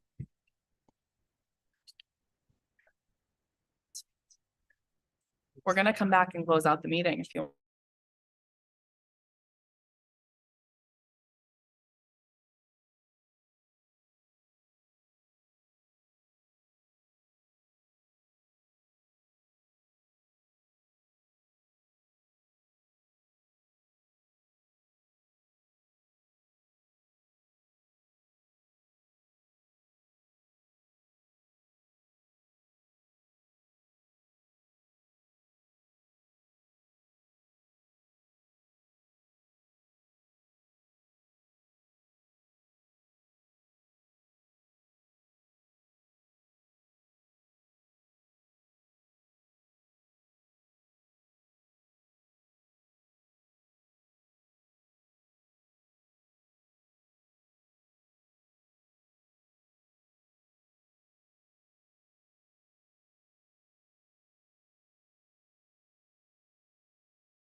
The time is 8:59 PM and the board has returned from executive session. If there's no objection and no further business, this meeting is adjourned. Yay.